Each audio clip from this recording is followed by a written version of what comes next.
Good morning, everyone. Thank you for joining us again for the second session of the pre-licensing portion of the annual enrollment conference. As a reminder, please put all questions in the Q&A for us to share out answers after the conference ends, and our slide decks will be available after the conference ends on September 20th. Nikki and Maciel from the Wisconsin Department of Health Services are back this morning and will be presenting on elderly, blind, and disabled Medicaid eligibility rules. Nikki and Maciel, please feel free to start your presentation whenever you're ready. Thank you, Elizabeth, and good morning, everybody. Again, I'm Nikki Biddick, and I'm here to talk with you about elderly, blind, or disabled Medicaid or EBD-MA today. I did present both the Applying for Wisconsin's Healthcare Programs and the Badger Care Plus eligibility rules sessions yesterday. So if you're with us for one or both of those sessions, hopefully you're not too sick of hearing me talk yet. But the good news is if you are, this is the last one you'll have to listen to. It's from me anyway. So our session will end at 10:15 this morning, and the next session will begin at 10:30. If you were with us yesterday, you know you can enter your questions in the Q&A box, and we'll address them at the end of the session as long as we have time. I do want to preface today's presentation by saying EBD is a lot, so I'll be moving us through fairly quickly to make sure we get through all the content. My coworker, Maciel, is with me again to assist with questions if we do have time at the end. However, if we run out of time or if there are any we can't answer, we'll be sure to keep track of those and get those answers back to Elizabeth so she can follow up with you all later. All right. Any questions before we get started? You can put them in the chat. Otherwise, we're going to go ahead and get going.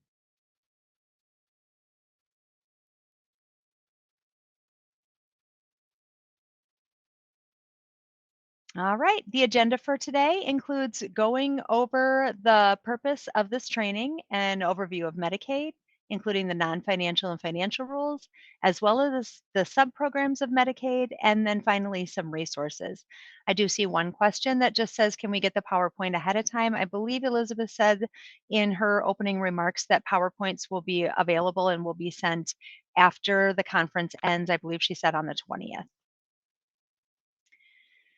Before we get into the presentation, I want to mention that during the COVID-19 federal public health emergency, there were some temporary changes put in place for healthcare policy.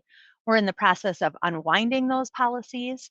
Unwinding is the term our federal partners use to describe returning to routine medical operations after the COVID-19 public health emergency, or PHE.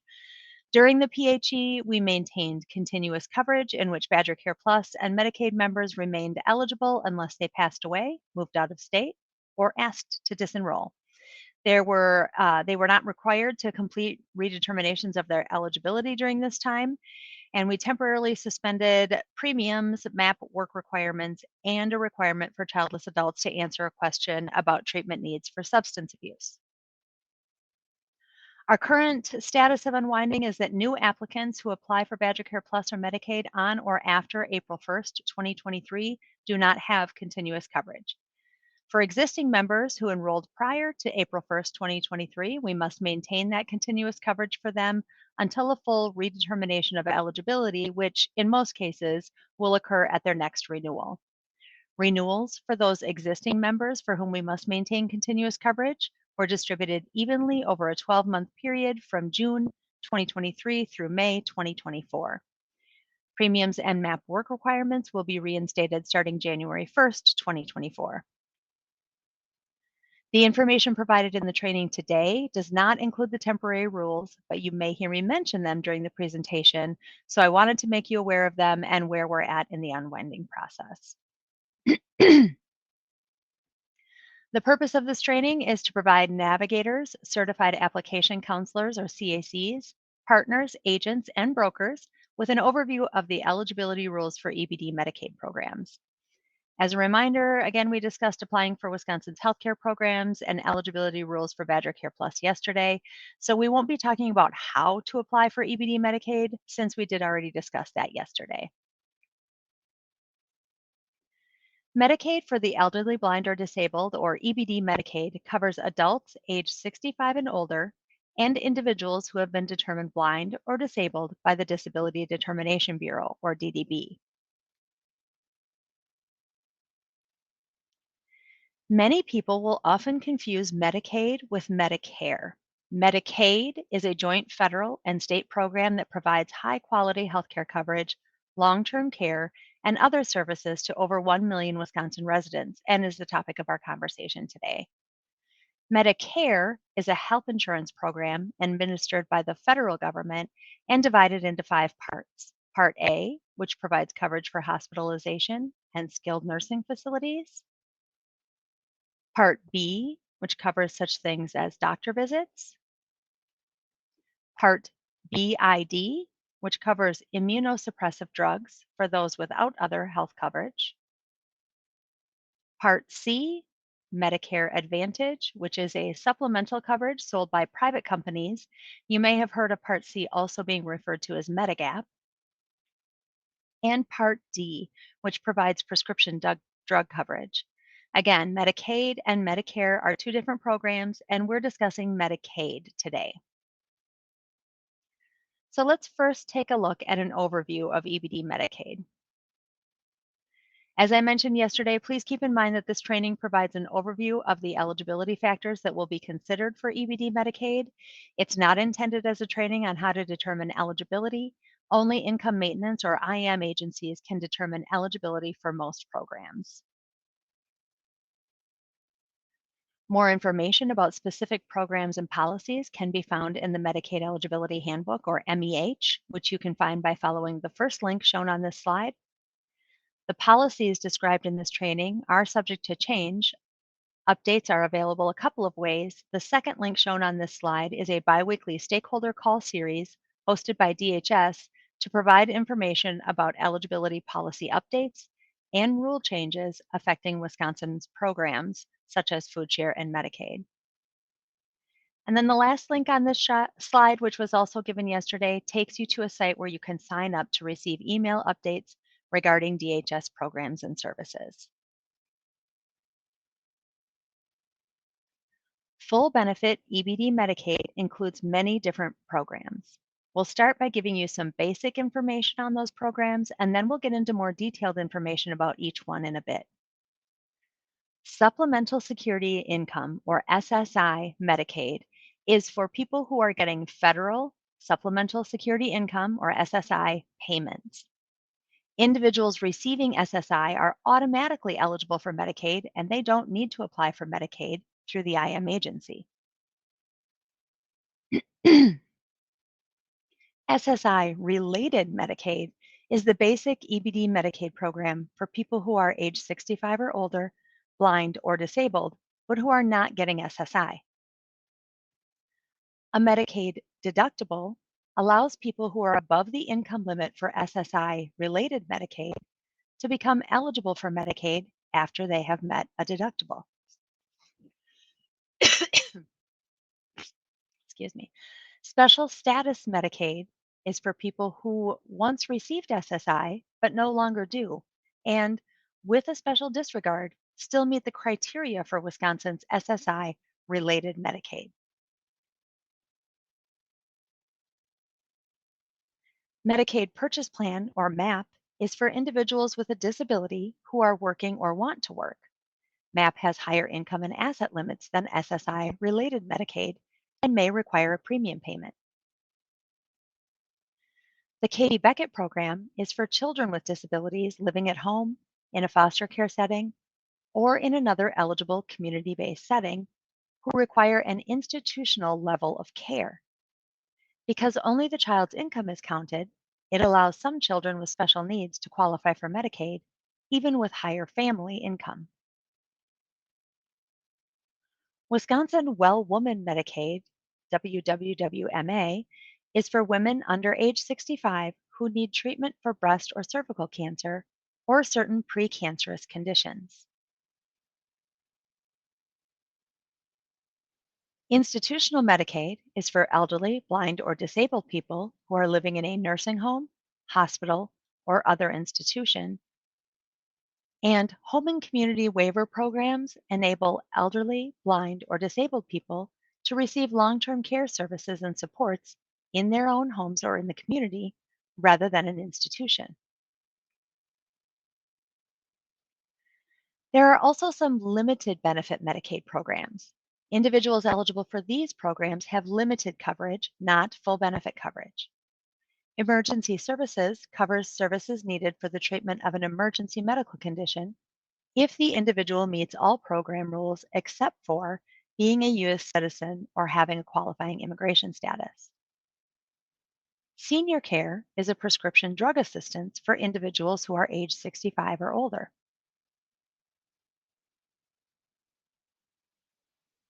The Wisconsin Well Woman Program, or WWWP, is a limited benefit Medicaid program. It provides women ages 45 through 64, with some limited exceptions to the age group, specific preventative health screening services related to breast and cervical cancers. The Medicare savings programs help individuals enrolled in Medicare pay their Medicare premiums, deductibles, copays, and/or coinsurance. So again, Medicare is that health insurance program administered by the federal government, has Part A, B, BID, C, and D. It's not Medicaid, but the Medicare savings programs are Medicaid programs that can help people pay some of their Medicare costs. And we'll talk about those more in detail in a bit. Let's take a look at some of the basic non-financial and financial rules for EBD Medicaid.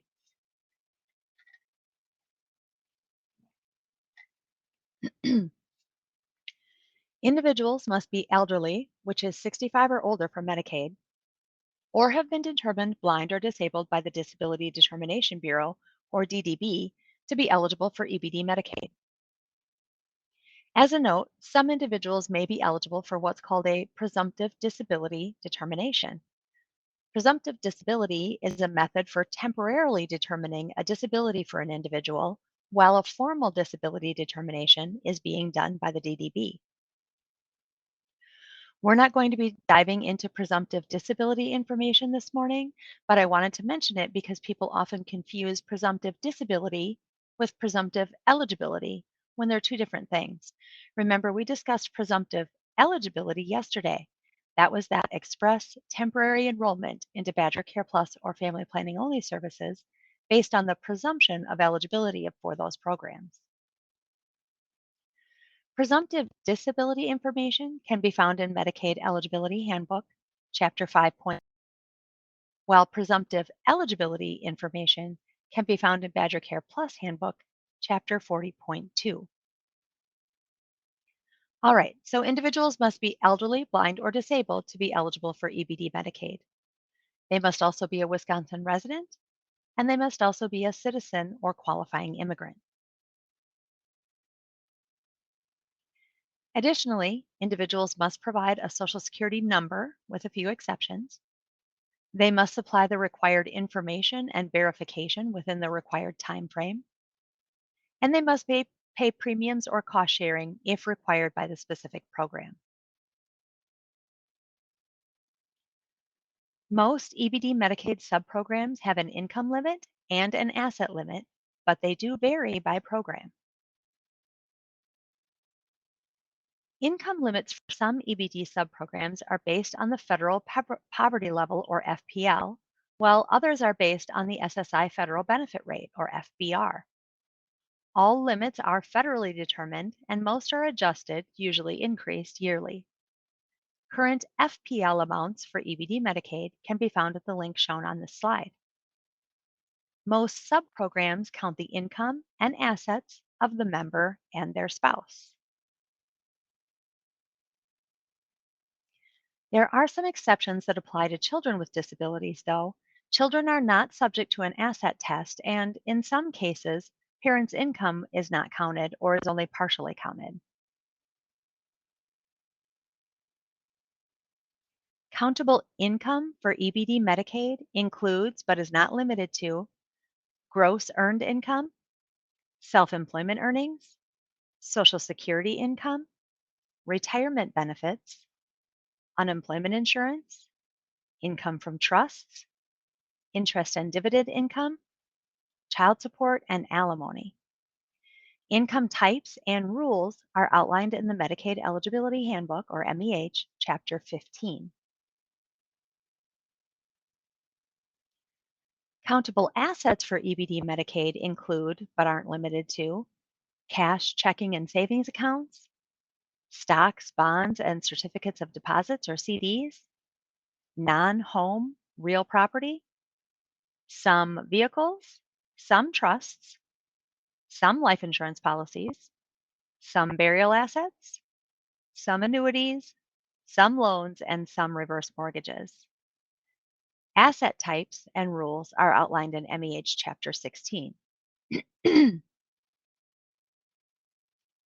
There are also some allowable deductions for EBD Medicaid, and those do vary by subprogram, but all EBD Medicaid programs allow a $20 standard deduction, as well as a 65 and 1/2 earned income deduction. The 65 and 1/2 earned income deduction is calculated by first deducting $65 of the household's total earned income, then deducting half of any remaining earned income. For example, if a household has $1,065 per month in total earned income, $65 would be deducted, leaving $1,000. Half of $1,000 is $500. So the total deduction would be $565 from the earned income, and the countable earned income would be $500. That would be the amount we were looking at to see if they were eligible.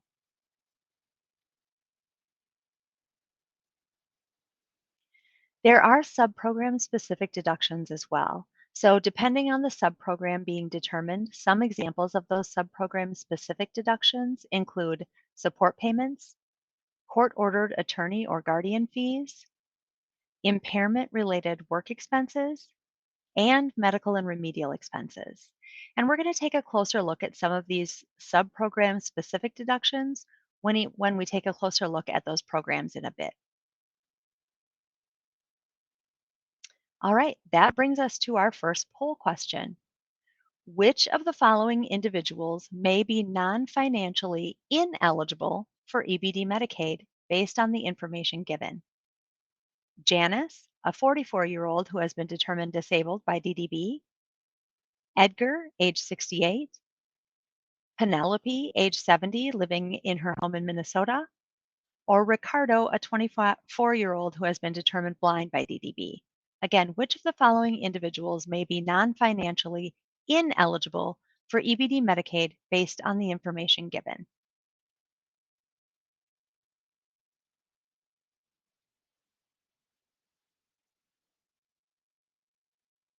Looks like everyone has responded already, so we can go ahead and put up those results. Looks like people are changing their mind, but the correct answer is C, Penelope, age 70, living in her home in Minnesota. Individuals must be a Wisconsin resident to be eligible for EBD Medicaid.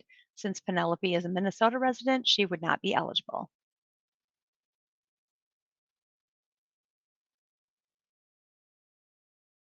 Now that we've talked about financial rules for EBD Medicaid, let's take a closer look at each of the sub-programs in more detail.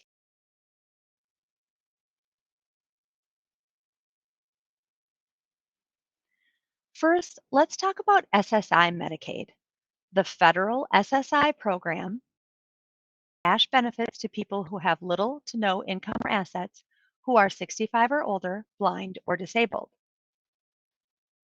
SSI has income and asset limits similar to those used for EBD Medicaid. In Wisconsin, if someone qualifies for the federal SSI payment, they will also receive the state SSI payment. Also, if someone is getting SSI payments, they automatically qualify for SSI Medicaid.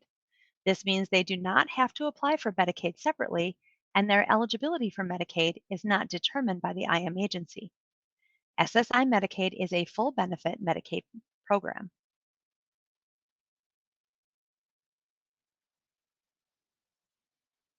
Now let's talk about SSI related Medicaid. This is different than SSI Medicaid, which is the Medicaid someone receiving SSI payments is automatically eligible for, although the coverage for both of these programs is the same, since they're both full benefit Medicaid programs. SSI related Medicaid is the basic EBD Medicaid program for people who are elderly, blind, or disabled, as determined by DDB, but who are not receiving SSI. Eligibility for this program is determined by IM agencies. The income limit for this program is 100% of the FPL. For one person, that amount is currently $1,215, and for a couple, 100% of the FPL is currently $1,643.33. SSI-related Medicaid is outlined in MEH Chapter 24. SSI-related Medicaid also has an asset limit. For a single individual, countable assets must be below $2,000, and for a married couple, countable assets must be below $3,000. If someone is over the income limit for SSI-related Medicaid, they can become eligible for SSI-related Medicaid by meeting a deductible. Deductibles are often also referred to as spend downs. Deductible rules are also outlined in MEH Chapter 24. Medicaid deductibles are calculated for a 6-month period by subtracting 100% of the FPL from the total countable monthly income in each month of the deductible period and adding the 6 remainders together. Again, 100% of the FPL for one person is currently $1,215. So, for example, if a single person's countable monthly net income was $1,315 for each month of their 6-month deductible period, and the income limit didn't change over that time for any of those months, they would be $100 over the income limit for each month, and their total deductible amount would be $600.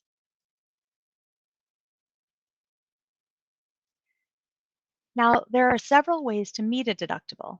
Individuals can submit unpaid and recently paid medical bills, including Medicare and other healthcare premiums paid by the person, to meet the deductible. They can choose to prepay the deductible in order to obtain coverage, or they can have a combination of unpaid or recently paid medical bills and prepayment. Information about how to meet a deductible is outlined in MEH 24.7. Once a deductible is met, the individual is eligible for full benefit Medicaid coverage, and Medicaid pays for covered services from the point the deductible is met until the end of the 6-month deductible period, at which time a renewal would be due. Here's an example. Bobby is a single 68-year-old with total countable income of $1,582.50 per month. She applies for health care in July and is over the income limit for SSI-related Medicaid.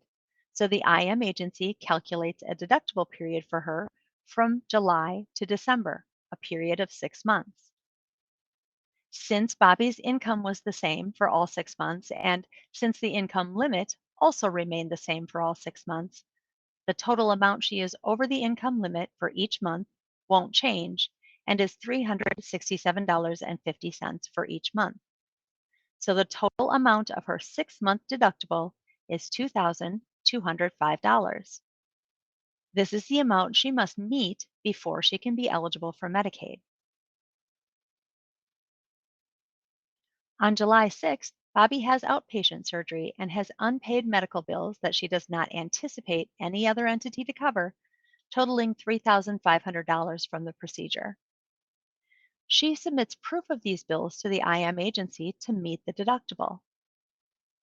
By meeting the deductible, she becomes eligible for Medicaid from July 6th, the date she incurred the bill, until the end of December, the end of her deductible period. She is responsible for the portion of the bill used to meet the deductible, so she will still owe the hospital that $2,205 because that was the amount of her deductible. But the remaining amount of $1,295 can be billed to Medicaid, and Medicaid should pay as long as the bill was for covered services that are covered by Medicaid. Covered services are outlined in MEH 21.4. And that brings us to our second poll question. Which of the following is not a true statement for SSI related EBD Medicaid. The asset limit for a single person is $2,000 per month. SSI related Medicaid deductibles are set up for a period of 6 months. The income limit for SSI related Medicaid is 100% of the federal poverty level. The only way to meet a deductible is to prepay the amount. Again, which of the following is not a true statement for SSI related EBD Medicaid?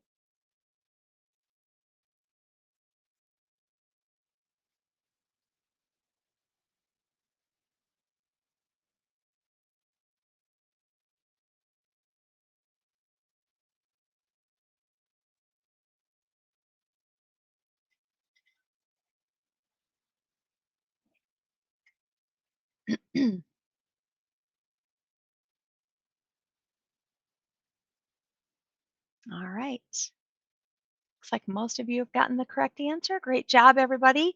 The correct answer is D. Prepaying a deductible is not the only way to meet a deductible. Individuals can also submit unpaid or recently paid medical bills to meet a deductible or have a combination of bills and prepayment. Great job.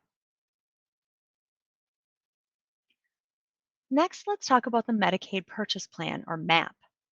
MAP is a Medicaid subprogram. It's a full benefit Medicaid program, and it is determined by IM agencies. MAP is for individuals with a disability who are either working or want to work or enrolled in a health and employment counseling program. MAP has higher income and asset limits to allow members to get healthcare coverage while they are employed. MAP information, including information about the Health and Employment Counseling Program, or HEC, can be found in MEH Chapter 26. The MAP work requirement is currently still suspended due to the COVID-19 temporary rules that I mentioned at the beginning of this presentation.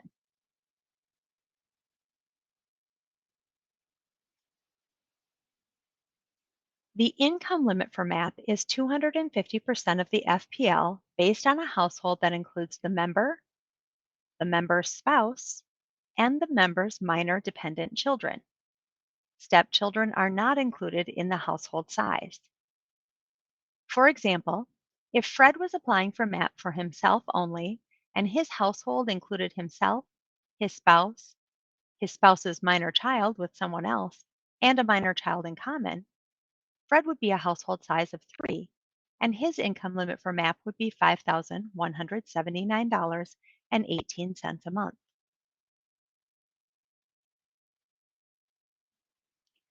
The member and their spouse's net income is compared to the income limit for the household size. So for Fred, his household size was 3, so his and his spouse's income would be compared to that income limit for a household size of 3. MAP, of course, allows that $20 standard deduction and the 65.5 earned income deduction that we talked about earlier. It also allows an impairment related work expense deduction, which you might hear called IRWIs, a special exempt income deduction, and a medical and remedial expense deduction if the applicant and spouse have medical and remedial expenses that total more than $500.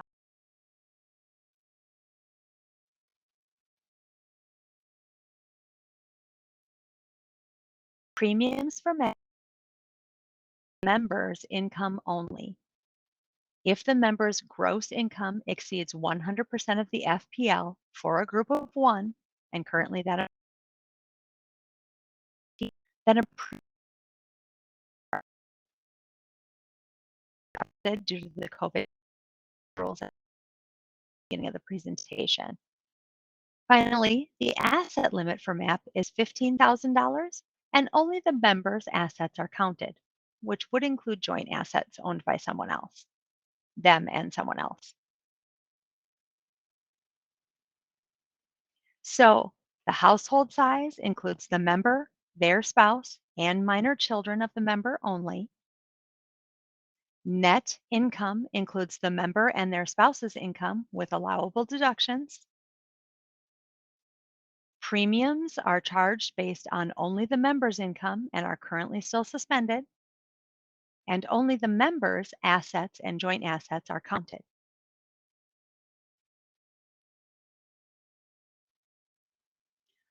Long-term care Medicaid programs include institutional Medicaid as well as home and community waivers based, home and community waivers based programs such as family care, family care partnership, include Respect I Self Direct, also known as IRIS, Program of All Inclusive Care for the Elderly, also known as PACE, which is available in Milwaukee and Waukesha counties only, and Children's Long Term Support Programs, also known as CLTS.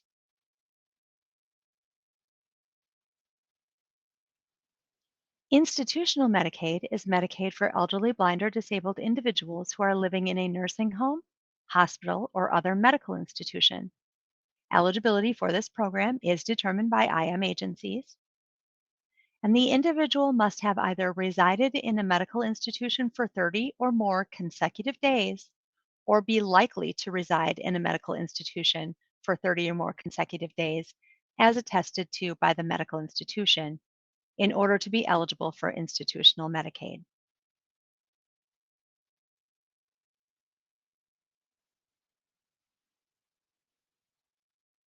Medical institutions include, but are not limited to, hospitals, skilled nursing facilities, intermediate care facilities, and in some cases, institutions for mental disease. When someone applies for health care and indicates that they're in an institution or need institutional care, this is considered an application for institutional Medicaid.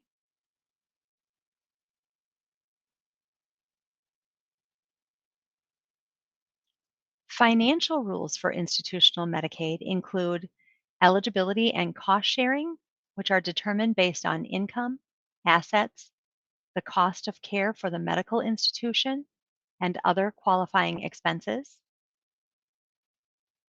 For a single individual, the monthly income limit is $2,742, but they may also qualify if their income is less than their cost of care plus other expenses.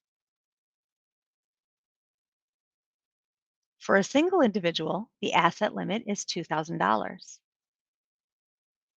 Some income and assets may be allocated to the applicant's spouse and/or minor children, and divestment penalties may apply to people who sell or give away income or assets for less than their fair market value.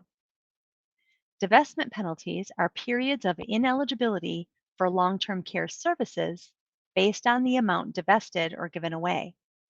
The member would remain eligible for card services only while in a divestment penalty period.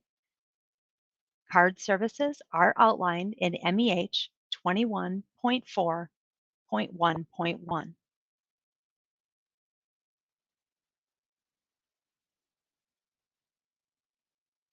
Home and community-based waiver programs enable elderly, blind, or disabled people to receive long-term care services and supports in their own homes or community rather than in an institution.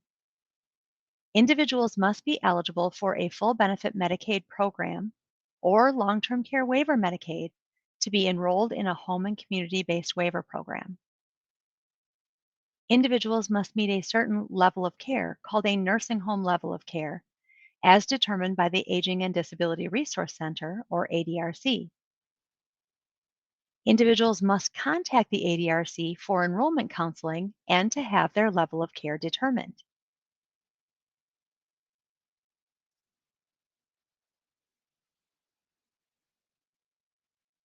The ADRC will help to identify the appropriate home for the individual. If the individual is already eligible for a full benefit Medicaid program, the ADRC can enroll the individual into the appropriate home and community-based waiver program. If the individual is not already eligible for a full benefit Medicaid program, the individual must submit a Medicaid application to the IM agency. To find an ADRC in your area, you can follow the link on this slide.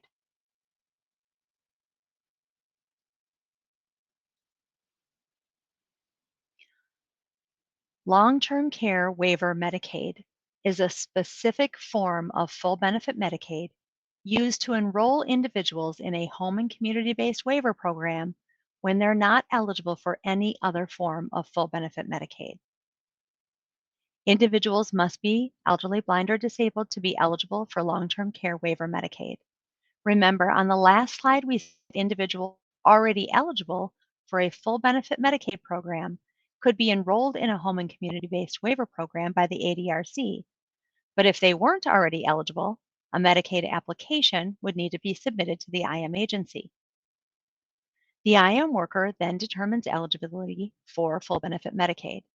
They check for all other full benefit Medicaid programs first, and then if the individual is not eligible for any of those, they will check for long-term care waiver Medicaid. The financial rules for long-term care waiver Medicaid are very similar to the rules for institutional Medicaid, including that some income or assets may be allocated to the applicant's spouse and/or minor children, and the fact that divestment penalties may apply to people who sell or give away income or assets for less than their fair market value. And that brings us to our next, actually, two poll questions. First, poll question 3. When determining eligibility for Medicaid Purchase Plan or MAP, which of the following is not true? MAP has higher income and asset limits than SSI-related EBD Medicaid. B, assets of everyone in the home are counted for MAP eligibility. C, when determining if a MAP premium will be charged, only the member's income is counted. Or D, when determining the MAP household size, stepchildren are not included. Which of the following is not true when determining eligibility for Medicaid Purchase Plan or MAP?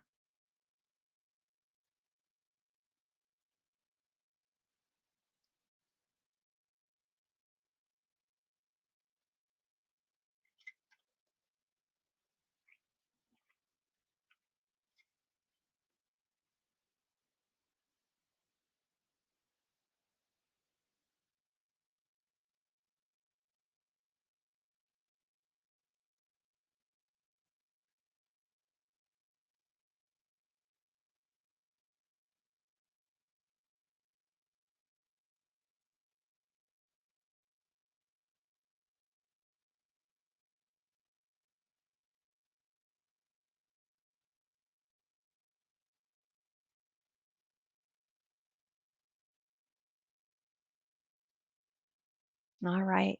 So when determining eligibility for Medicaid Purchase Plan or MAP, statement B is not true. Only the MAP individual's assets are counted, not the assets of everyone in the home. Great job. All right. Poll question 4. Which of the following is not true for institutional Medicaid? A, medical institutions include, but are not limited to, hospitals, skilled nursing facilities, and intermediate care facilities. B, for a single individual, the asset limit is $2,000. C, some income and assets may be allocated to an applicant's spouse and/or their minor children. Or D, to be considered institutionalized, the individual must have resided or be expected to reside in a medical institution for 60 or more consecutive days. Which of the following is not true for institutional Medicaid?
All right, great job, everybody.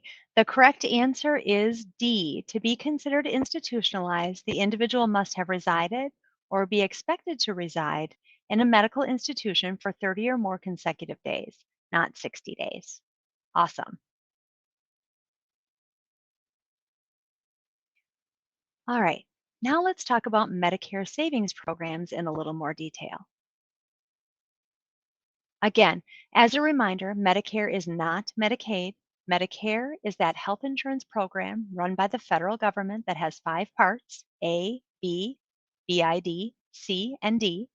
And IM agencies do not determine eligibility for Medicare. Medicare savings programs are Medicaid programs, but they are limited benefit Medicaid programs, not full benefit programs, that help individuals who are enrolled in Medicare pay their Medicare premiums and, in some cases, their Medicare deductibles, copays, and or coinsurance. IM agencies do determine eligibility for Medicare savings programs. You may hear these programs referred to simply as MSP, Medicare savings programs. Sometimes you may hear them referred to as Medicare Premium Assistance or MPA. Or for those of us that really want to reveal how old we are, like me, you might hear them referred to as buy in.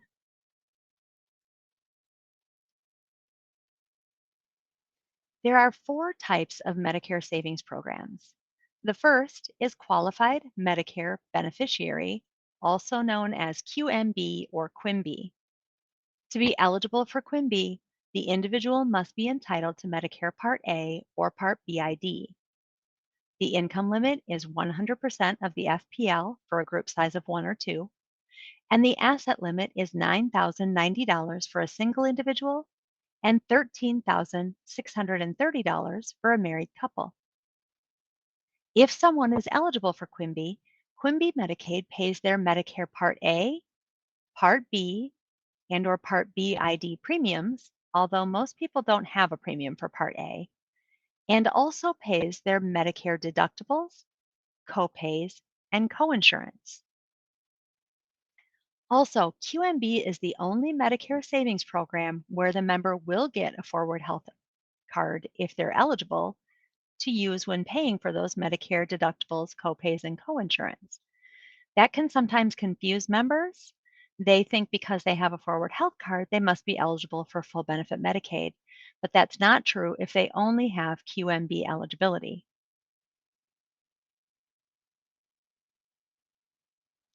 Some Medicaid members are automatically eligible for QMB.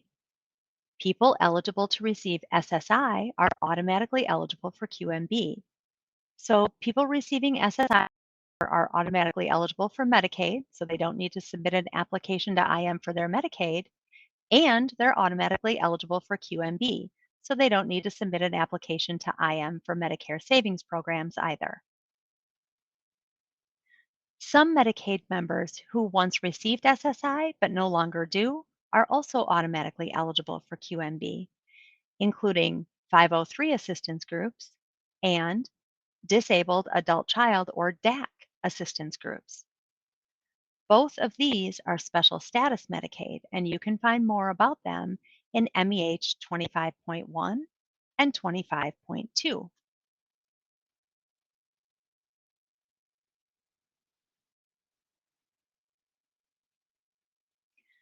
The next Medicare savings program is Specified Low Income Medicare Beneficiary, also known as SLMB or SLIMB. In order to be eligible for SLIMB, the individual must be entitled to Medicare Part A or Part BID.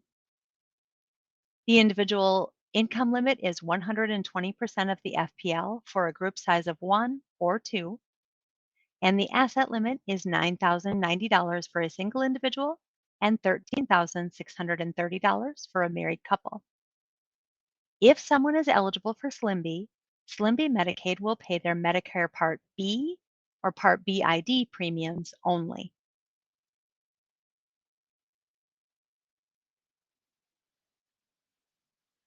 The next Medicare savings program is Specified Low Income Medicare Beneficiary Plus, also known as SLMB Plus or SLIMB Plus. In order to be eligible for Slim B Plus, the individual must be entitled to Medicare Part A or Part BID. The income limit is 135% of the FPL for a group size of 1 or 2. The asset limit is $9,090 for a single individual and $13,630 for a married couple. And the individual may not be enrolled in another Medicaid program, full or limited benefit. If someone is eligible for Slim B Plus, Slim B Plus Medicaid will also pay their Medicare Part B or Part BID premiums, just like Slim B. The difference between Slim B and Slim B Plus is that Slim B Plus has a higher income limit, and individuals eligible for any other form of Medicaid cannot also have Slim B Plus. They must choose one or the other if they're eligible for both. The final Medicare Savings Program is Qualified Disabled and Working Individual, also known as QDWI or QDWI. In order to be eligible for QDWI, the individual must be under age 65 and disabled. The individual must have lost premium-free Medicare Part A as a result of returning to work. The member cannot be eligible for any other Medicaid. The income limit is 200% of the FPL for a group size of 1 or 2. And the asset limit is $4,000 for a single individual and $6,000 for a married couple. If someone is eligible for QDWI or QDWI, QDWI Medicaid pays their Medicare Part A premiums. And since most people don't have Part A premiums, you don't hear about this one quite as often. Now let's talk about some other subprograms. EBD Medicaid Emergency Services is a limited benefit Medicaid program that covers services needed for the treatment of an emergency medical condition when someone meets all EBD Medicaid program rules except citizenship or qualifying immigration status and having or applying for an SSN. So this means the individual must be either elderly, 65 or older, or determined blind or disabled by the DDB, or be eligible for presumptive disability, which we talked about earlier, to be non-financially eligible for EBD Medicaid emergency services. As we discussed yesterday, emergency services is not available for childless adults ages 19 through 64 who are not living with and caring for a child under 19 and are not certified disabled or presumptively disabled. Children with higher incomes, or women enrolled in the Badger Care Plus prenatal program.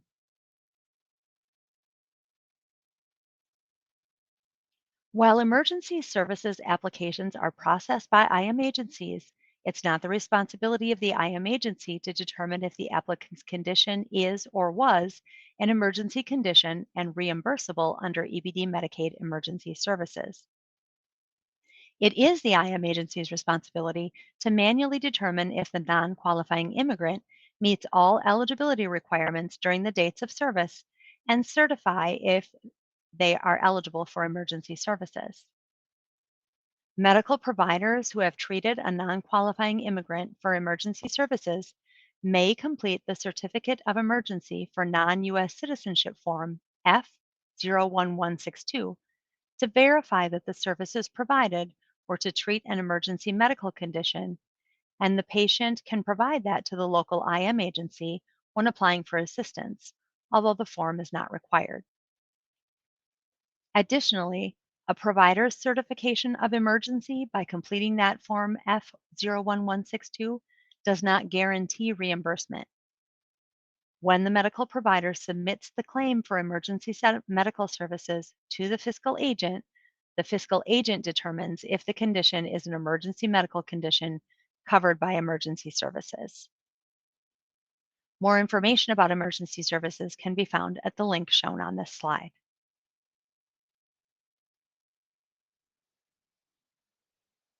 The Katie Beckett program is a full benefit Medicaid program for children with disabilities who are living at home, in a foster care setting, or in another eligible community-based setting who require an institutional level of care.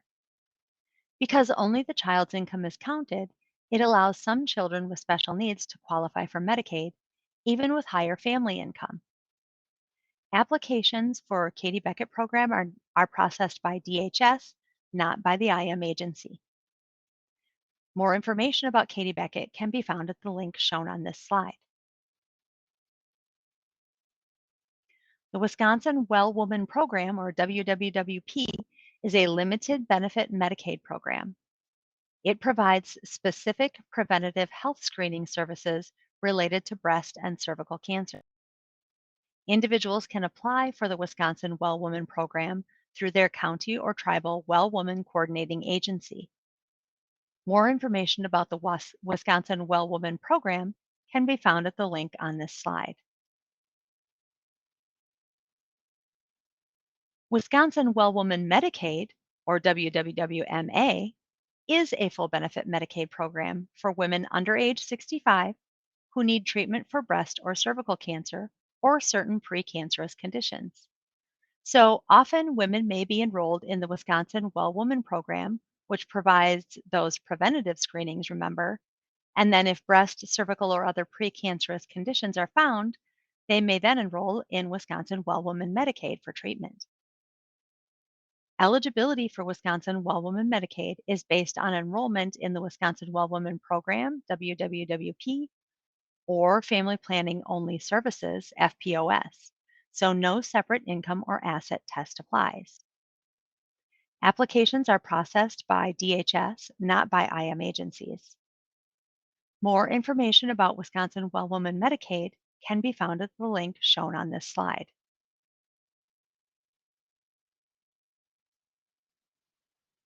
Senior Care is a limited benefit Medicaid program and provides prescription drug assistance for individuals who are age 65 or older.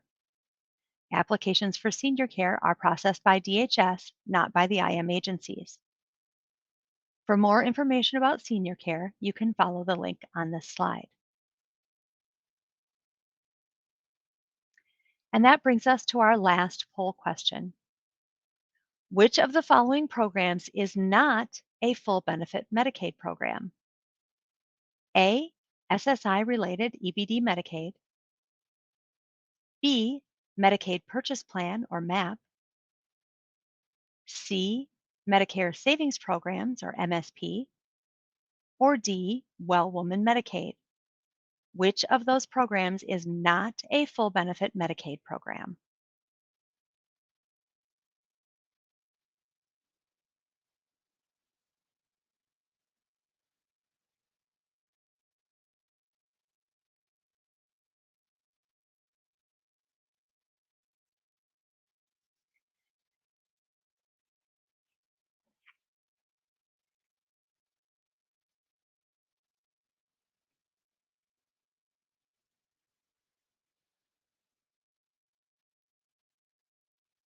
Okay, great job, everybody.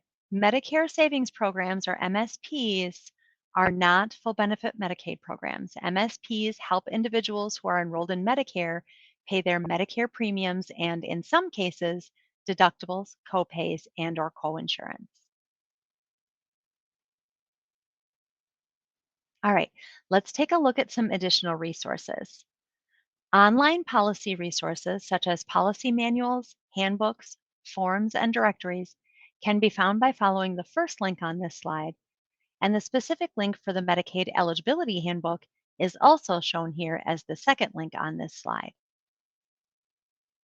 That does complete the presentation, and thankfully we've got some time left for questions. So I'm going to go back to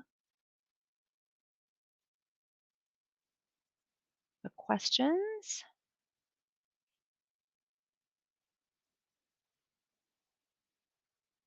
All right. Wasn't the age for WWWP recently lowered to cover women ages 40 and older? It was 45, but we were told it is now 40 years. Was that on the slide? I don't remember if that was actually on the slide at the beginning.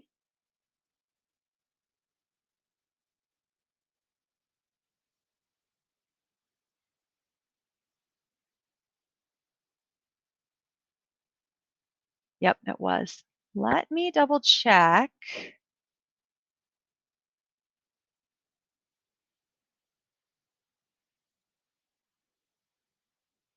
on the Wisconsin Well Woman site here.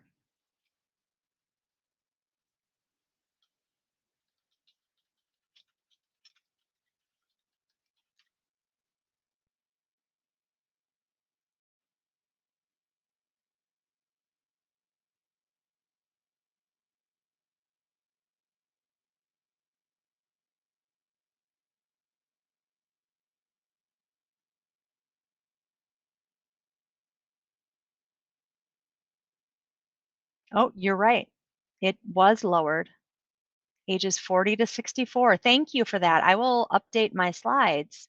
Appreciate that. See, I told you, I don't know everything. Thank you for that. I appreciate it. So yes, the Wisconsin Well Woman Program did recently lower to age 40. Great job.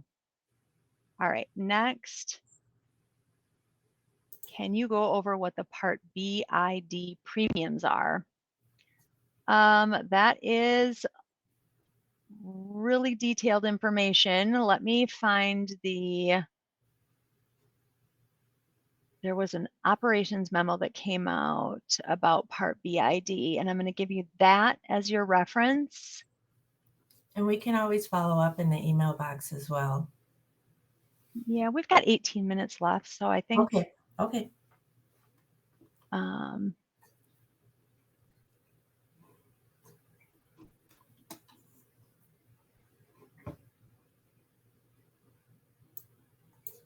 Should have.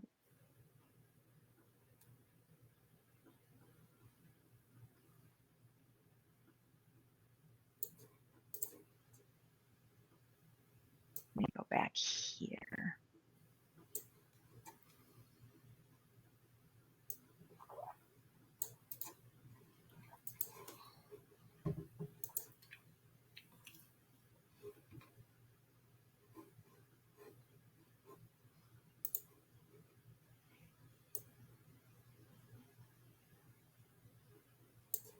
Apologize for, I hope nobody's getting sick looking at their screen right now.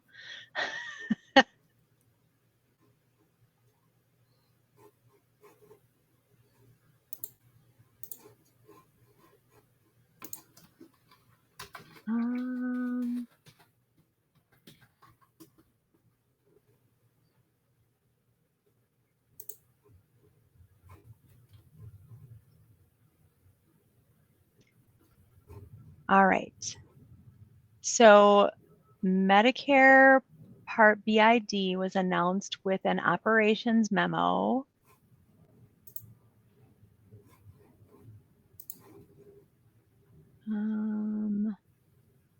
Yep, operations memo 2313. And we can,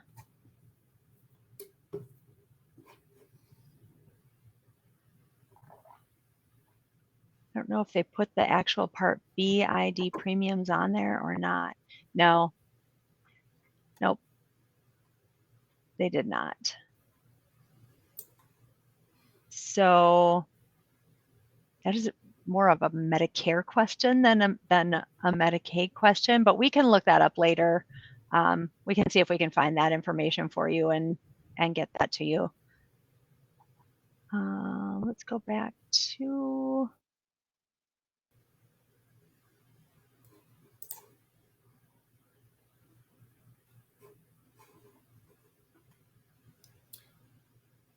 Nikki?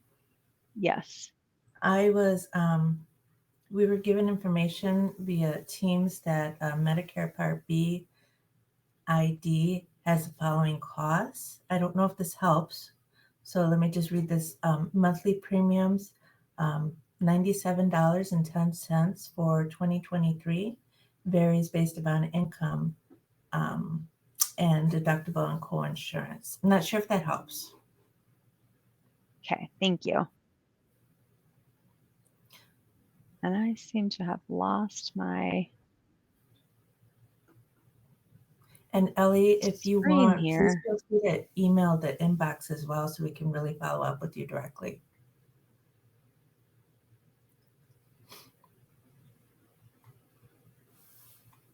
I'm not sure what happened to my.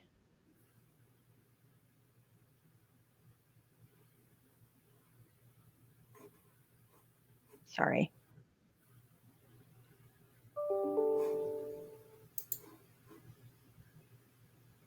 Oh, there we go. Okay. What is the link to check the amount limit of each asset? So there isn't an amount limit of each asset. It's a total asset limit amount. So when the asset limits, when we went over those asset limits, that's a total amount for all countable assets.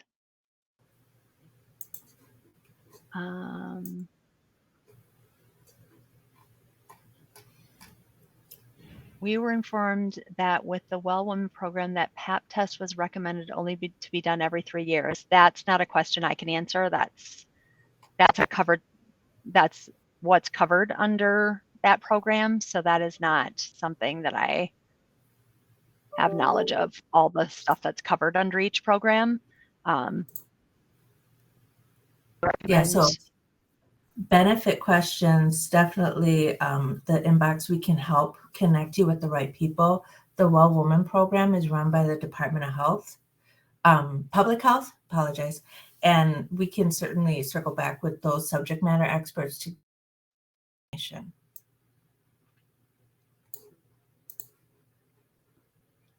Can undocumented children with disabilities apply for the Katie Beckett program if it's long-term care they might need?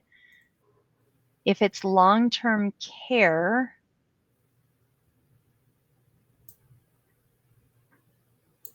are you talking about institutional Medicaid? I just want to make sure I'm understanding what you mean by long-term care.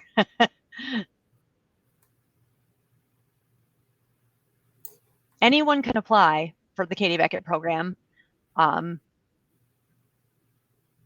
I believe they would need to be a U.S. citizen or qualifying immigrant to be eligible, but we can check on that as well. Okay, so yes, they would need to be I'm on the website where it says eligibility, and it does state clearly on the website that they need to be under the age of 19. They need to meet the definition of disabled under the Social Security Act and be a U.S. citizen or qualifying immigrant, and also be a Wisconsin resident. So I'll put that link in the response for the person who asked. All right, great.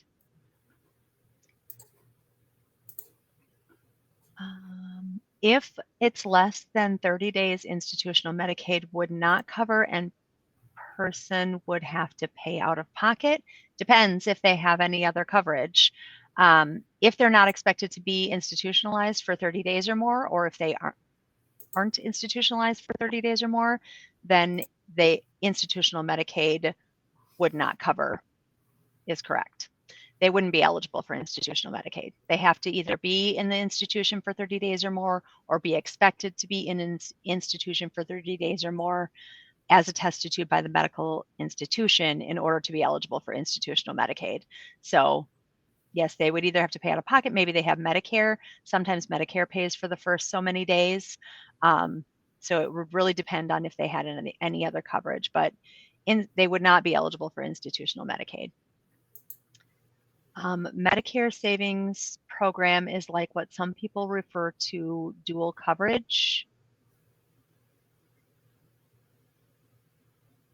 I don't know if that's the term used for people that are eligible for Medicare savings programs. Does anybody else know if that's something?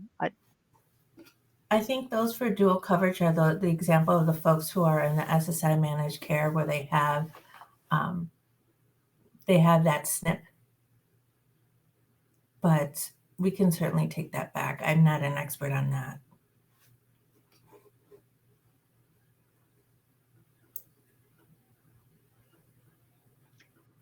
Somebody wanted me to go back to slide 66, so I did. Policy resources are there.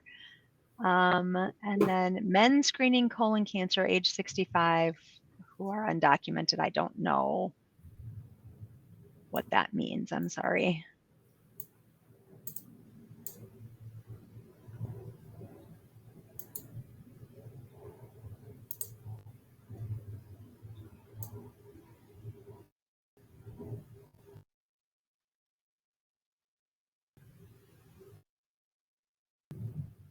if you want to add some more context. I'm not sure what the question is there. And any other questions? We still have about 9 minutes. So if you have any other questions, please feel free to put them in the chat.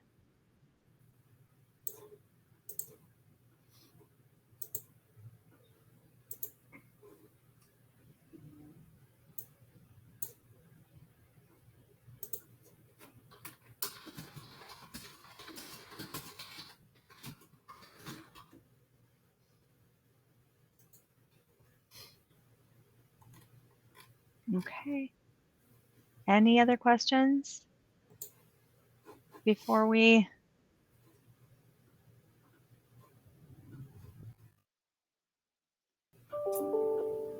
So I think we were able to answer most of your questions.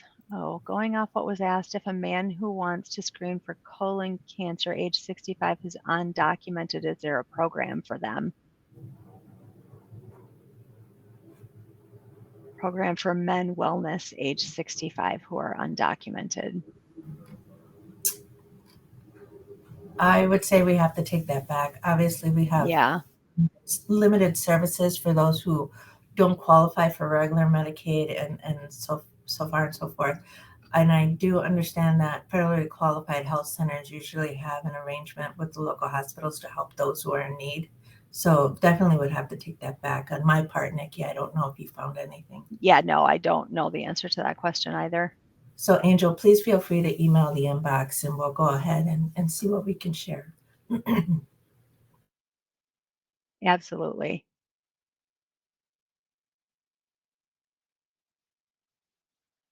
All right. Any other questions this morning? I do want to go back to that last slide just because I want that email address up there. So we will work on getting those answers to your questions and get those to Elizabeth.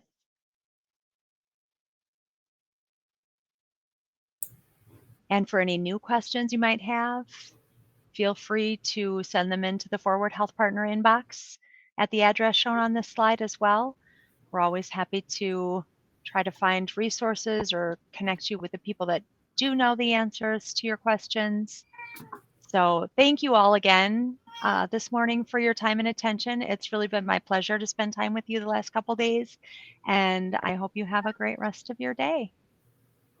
Elizabeth, did you have anything you wanted to say? Next session starts at 10:30. So yes, yep, we're going to go ahead and go on a break until 10:30, and then we will have a presentation from the Office of the Commissioner of Insurance. So we will see everyone at 10:30. thank you. Thank you.